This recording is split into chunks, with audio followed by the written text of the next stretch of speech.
developing the right systems and processes involving three key players. You talked about only the technologies.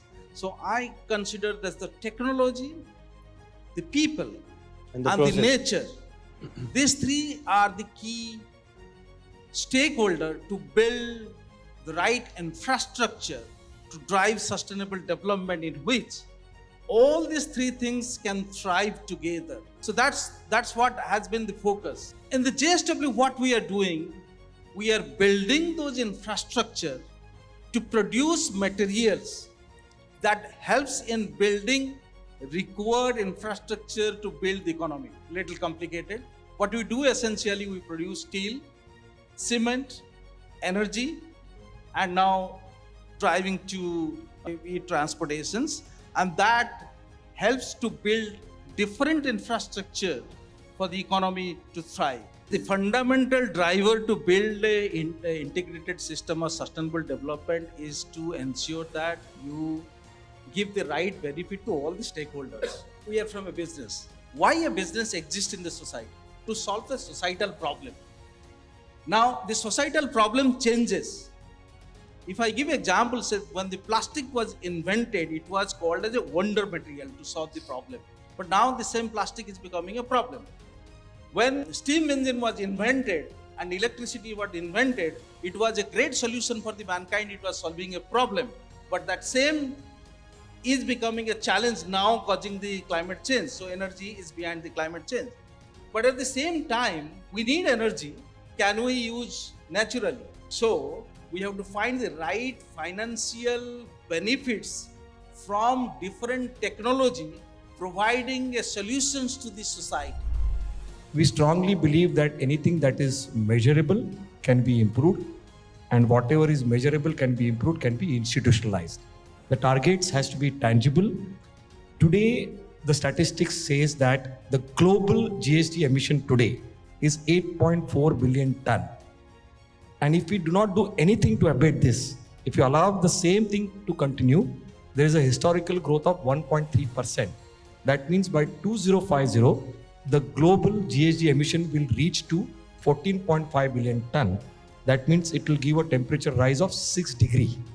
Forget about our 1.5 degree target. If we do not do anything, this is a risk, and this is a genuine risk, properly analyzed by the best of the best scientists in the world. So we have no choice. We have less time, especially in India, because as all of us, we know that whatever is built in India, we have yet to build 2.5 times of that in next 10 to 15 years. So out of the embodied carbon and the operational carbon, our first task is to ensure that how do we optimize, minimize the embodied carbon. Embodied carbon is the carbon emission which takes place while we develop a project, and operational carbon is the carbon emission while it is in operation. So we have a dual task in front of us. In the next 6 to 7 years, India is going to add somewhere around $1.7 trillion worth of new infrastructure assets, right? That's till 2030. And alongside, we have a goal for 2030 as per our NDCs that we submitted as part of Paris Agreement of UNFCCC. We have a 2047 goal of energy independence. We have a 2070 goal of net zero. So whatever infrastructure development that we're going to do in the next couple of decades, it necessarily has to be low carbon.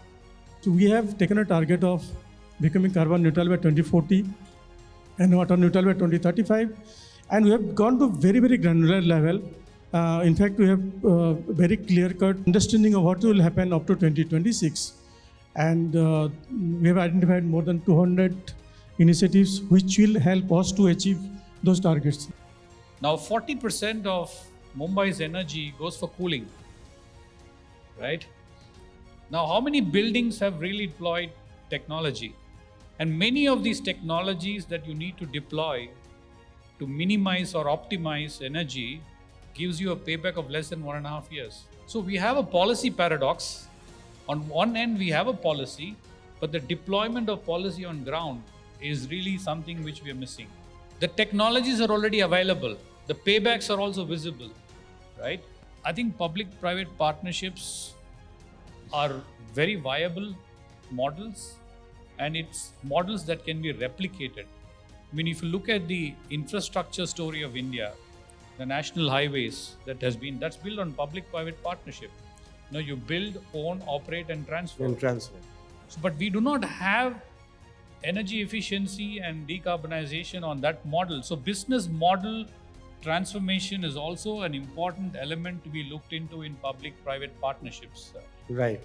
And there, I think the federal structure that we have, it also needs to kind of accelerate this agenda moving forward.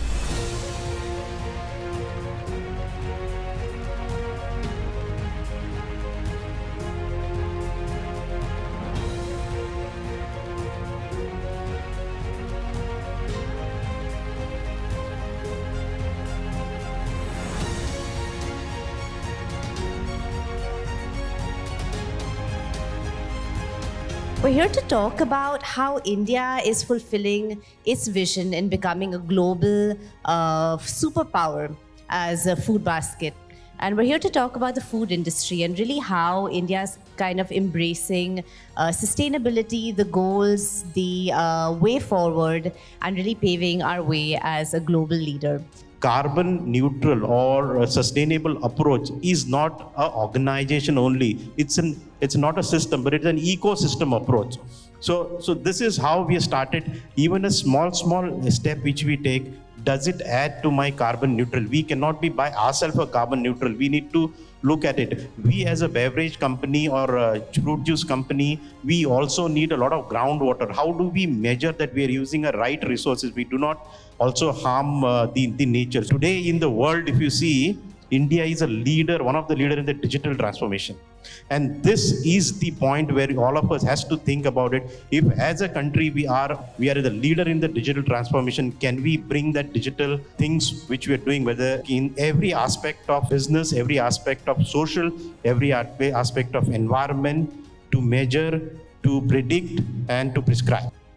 I think it's imperative to educate people around you what sustainability is all about. And talking about the food industry, it all begins by educating and telling your chefs the importance of the origin of the ingredients. It's very easy to cook, but it's imperative to also know where your raw materials come from. So organizing trips to the farms, organizing trips to the fish markets, promoting local produce, promoting local ingredients. A lot of people ask you, how does it help using local ingredients over imported ingredients?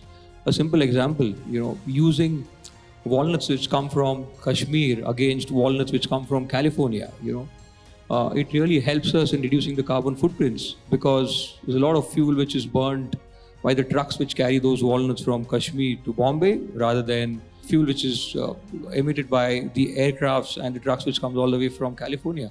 So simple examples like these. And then I think the biggest problem, or the elephant in the room, is food wastage. 30% of the food which is produced in five-star hotel, which is produced in restaurants, or which is produced in canteens or any food organization ends up in the bin. We are all directly or indirectly associated with sustainability. Take as much as you can, eat as much as you can, do not ever waste. I think we know food wastage is a big subject. We always get to hear a number which is around 30%, close to 30% food getting wasted before it reaches our plates. So I think that's the first step which we all need to work on. And that's where I think keeping the food safe plays a role, which is refrigeration. So today we are working with different industries. So whether it is about fruits and vegetables, whether it is about milk, whether it is about your meat products, your fisheries, I think in all the areas, refrigeration is playing a big role. In buildings, you have a lot of codes available. I think you must have heard ECBC labeling programs. But when it comes to refrigeration, still in India, it's not there. And I think when we compare ourselves with the other nations, we clearly see a big difference there actually. And I think that's where I think we need to play a role because the product which is there or the technology what we are using, is it using the lowest energy? Today, there is no measure of that actually. So I think that's where I think we need to really learn from what is happening in the global world, which we need to work on. The second thing is how we adopt some of the greener technologies much faster. which are already available in the public domain.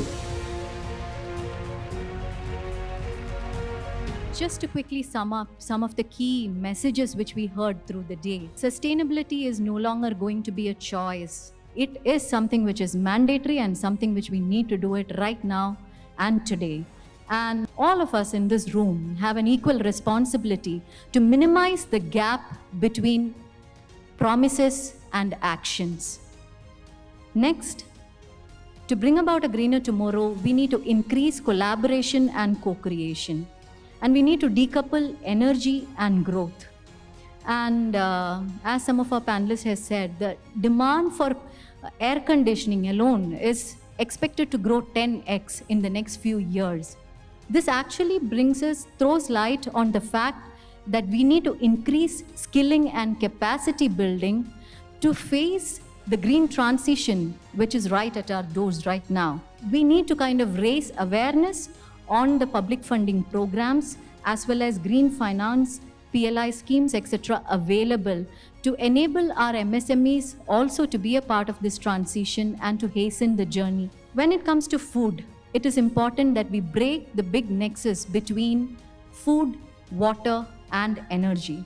It is also important for us to minimize the food loss, double our farmers' income, and make India a food secure and safe nation. And last but not the least, it is extremely important for us that all the technologies which are required to bring about a green transition for India is ready and available with us right now. But all that we require is mindset change.